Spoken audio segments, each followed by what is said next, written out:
Welcome to finance లోకం. వీవర్క్ India management limited IPO అయితే వచ్చింది ఆల్రెడీ. ఇది ఇవాళ లాస్ట్ అనమాట. యూ కెన్ బిడ్, మీకు బిడ్ చేయాలనుకుంటే ఇవాళ లాస్ట్ ఛాన్స్. అండ్ మీరు ఒకసారి చూస్తే మీకు బిడ్ చేయాలి లేదో అర్థమైపోతుంది. ఇక్కడ మీరు పీర్స్లో కంపేర్ చేయండి. Generally Smartworks and IndiQube already loss making companies. ఇప్పుడు వీవర్క్ అండ్ ఆఫీస్ కంపేర్ చేసుకుంటే ఇప్పుడు ఆఫీస్ కన్నా వీవర్క్ ఎక్కువ రిటర్న్ ఆన్ ఈక్విటీ ఇస్తున్నట్టు చూపిస్తుంది. కాకపోతే ఇక్కడ మీరు చూస్తే పీబీఐ రేషియో కూడా వీవర్క్ ఎక్కువ ఉంది, అంటే కొంచెం ఎక్స్పెన్సివ్ వస్తుంది ఆఫీస్ కన్నా.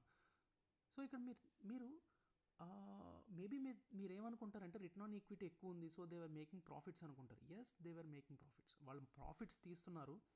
కాకపోతే ఇక్కడ ఒక పెద్ద మనం కనిపెట్టలేనిది అయితే ఒకటి ఉంది. రిటైల్ ఇన్వెస్టర్స్ని ట్రాప్ అవుతూ ఉంటారు ఇట్లాంటి వాటిలోకి.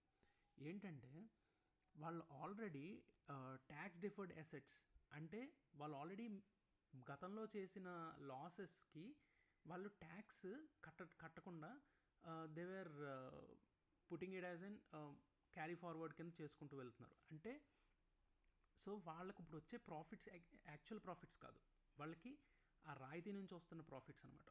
సో బెటర్ ఇలాంటి ఐపీఓస్ని కొంచెం బాగా రీసెర్చ్ చేసి వెళ్ళండి. ఒక 5 years 10 years కూర్చుంటానంటే వెళ్ళండి, కానీ షార్ట్ టర్మ్ అయితే వద్దు.